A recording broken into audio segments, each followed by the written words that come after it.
Hi,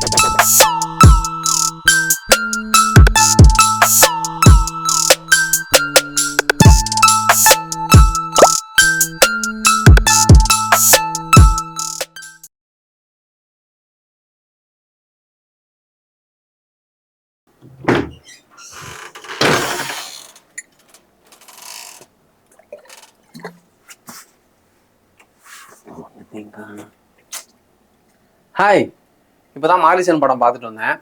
Fahadh Fazil, Vadivelu, Kovai Sarala மற்றும் பலர் நடித்து வி கிருஷ்ணமூர்த்தி எழுதி இந்த படத்தை டைரக்ட் பண்ணியிருக்கிறாரு சுதீர் சங்கர்.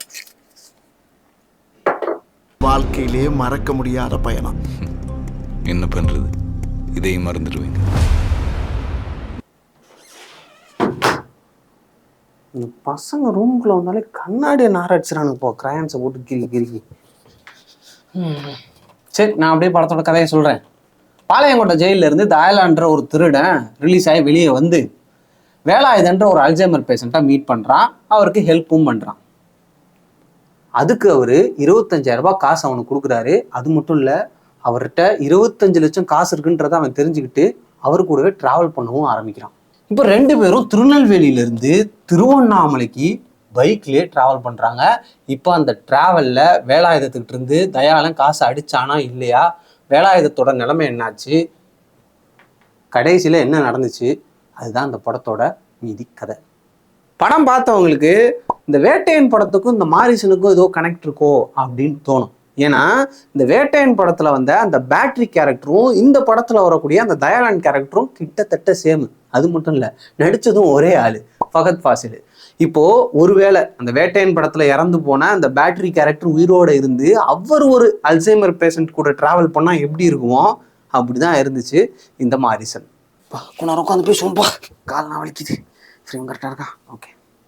யூஸ்வலாகவே இந்த டிராவல் சம்மந்தப்பட்ட கதைகள்னாலே எனக்கு ரொம்ப பிடிக்கும். அதுல இந்த கதை ரொம்ப ரொம்ப வித்தியாசமா இருந்துச்சு. ஒரு அல்சைமர் பேஷண்ட்டும் ஒரு திருடனும் ஒன்னா டிராவல் பண்றாங்க, கிட்டத்தட்ட 200 கிலோமீட்டருக்கு மேல, அதுவும் பைக்ல.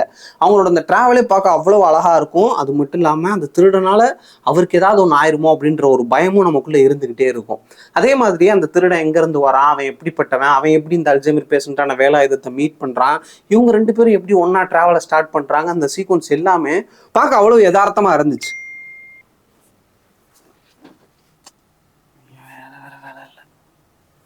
என்னதான் இன்ட்ரோல் பிளாக் முன்னாடி வரைக்கும் படம் ஓரளவுக்கு ஃபீல் குட்டாக ட்ராவல் ஆனாலும் ஒரு கட்டத்துக்கு மேலே இந்த கதையை அவங்க இதுக்கு மேலே எப்படி எடுத்துகிட்டு போக போகிறாங்க அப்படின்ற ஒரு கேள்வி வரும். அப்போ தான் இன்ட்ரோல் பிளாக்கும் வரும். அந்த இன்ட்ரோல் பிளாக்ல ஒரு பயங்கரமான ஒரு ட்விஸ்ட் ஒன்று வச்சுருப்பாங்க. இன்ஃபேக்ட் அப்படி ஒரு ட்விஸ்ட் வரப்போகுதுன்றது அவங்க ரிலீஸ் பண்ண டீசரு, ட்ரெய்லரு, ஏன் இன்ட்ரோல் பிளாக் முன்னாடி வரைக்கும் நமக்கே தெரியாது. ஏன்னா அவங்களோட ப்ரெசன்டேஷன் மூலமாக நம்மள இந்த கதை கூட பக்காவா இன்வால்வ் பண்ணியிருந்தாங்க. அதனாலேயே அந்த ட்விஸ்ட் நமக்கு பயங்கர எக்ஸைட்டிங்காக இருந்துச்சு. ஒரு 2 செகண்ட்ஸ் கொடுங்க, லைட்டை மாற்றிட்டு வந்துடுறேன். அந்த ஒரு எக்ஸைட்டிங்கான ட்விஸ்ட்டுக்கு அப்புறமா அவங்களோட அந்த ஜேர்னி மேலே நமக்கு ஒரு கியூரியாசிட்டி கிரியேட் ஆகும். அடுத்தடுத்து நடக்கக்கூடிய விஷயங்களுமே ஓரளவுக்கு இன்ட்ரெஸ்டிங்காக இருக்கும். அதே நேரத்தில் அந்த ஃப்ளாஷ்பேக் போர்ஷன்ஸ் எமோஷ்னலாக இருந்தாலும் பெருசாக இன்ட்ரெஸ்டிங்காகவும் இல்லை, இன்டென்ஸாகவும் இல்லை. அதை இன்னும் கொஞ்சம் பெட்டராக பண்ணியிருந்துருக்கலாம். அதுக்கப்புறம் ஸ்க்ரீன் பிளே ஒரு வழியாக நகர்த்தி கொண்டு போய் கிளைமேக்ஸ் கிட்ட படம் முடியும் போது ஒரு நல்ல படம் பார்த்த ஃபீல் கண்டிப்பாக கிடைக்கும்.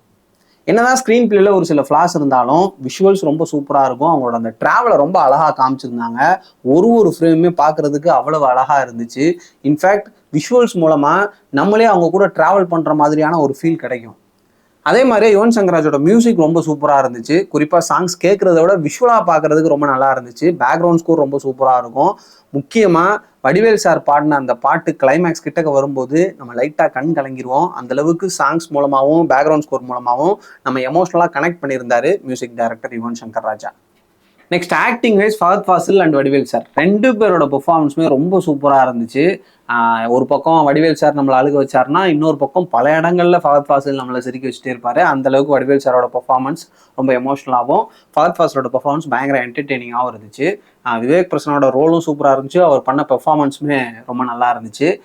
முக்கியமாக நம்ம எத்தனையோ படங்களில் வடிவேல் சாரையும் கோவை சரளாவையும் சேர்ந்து பார்த்துருப்போம். அவங்க பல படங்களில் சிரிக்க வச்சுருக்காங்க. ஆனால் இங்கே அவங்க 2 பேரும் எடுத்துக்கிட்ட அந்த ரோல் வந்து ரொம்ப ரொம்ப வித்தியாசமாக இருந்துச்சு. டேரக்டர் இதை வாண்டடாகவே பண்ணியிருக்கிறாருன்னு நினைக்கிறேன். அந்த கேரக்டர்ஸை அவங்க 2 பேருக்கும் கொடுத்த அந்த டிசிஷன் ரொம்ப சூப்பராக இருந்துச்சு. அது என்னன்றதை நீங்கள் படம் பார்க்கும்போது தெரிஞ்சுப்பீங்க. இன்ஃபேக்ட் அவங்க 2 பேரும் மீட் பண்ணிக்கவே மாட்டாங்க, கடைசியில் தான் மீட் பண்ணுவாங்க. அதுவே ரொம்ப வித்தியாசமாக இருந்துச்சு. ஒரு நிமிஷம்.